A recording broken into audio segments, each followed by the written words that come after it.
What outlasts a battle? The sword you raised, or the truth you refused to let die? Hirata Kochō was born in 1850 in Edo, the daughter of Hirata Monjuro, a samurai of the Aizu domain, one of the most fiercely loyal clans in all of Japan. She grew up in a household shaped by discipline, duty, and an unshakable sense of what it meant to stand for something, regardless of the cost. She was 18 years old when she was asked to prove it. In 1868, the Boshin War tore Japan apart, a brutal conflict between the forces modernizing the country under imperial restoration and the domains that remained loyal to the Tokugawa shogunate. Aizu was among the most defiant holdouts. When imperial forces closed in on Aizu domain, the men fought, and so did the women.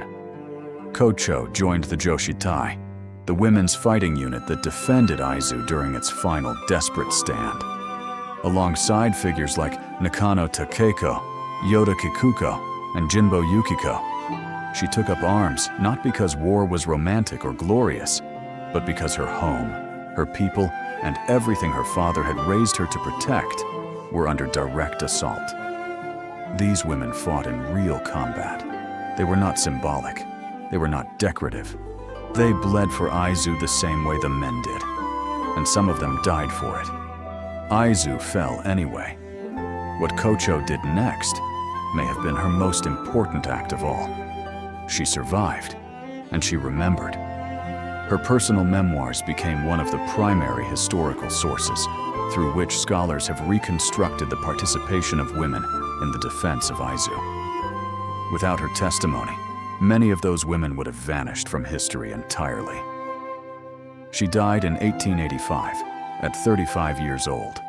A photograph of her, preserved alongside her grave in Yanaka, Tokyo, still exists. One of the few faces from that generation of female warriors that history held on to. Now, there is a form of courage that outlasts every battlefield. The decision to ensure that what happened is never forgotten. Not for pride, not for recognition, but because the people who came after deserved to know that those women were real, that they fought, that they bled, and that they mattered. Without Kochō's testimony, the women of Aizu would have faded into the silence that swallows most stories told by the losing side. With it, they became history, not as symbols, as human beings with names, faces, and choices that echoed forward across generations. Legacy is not built only in battle. It is built in what you choose to carry forward.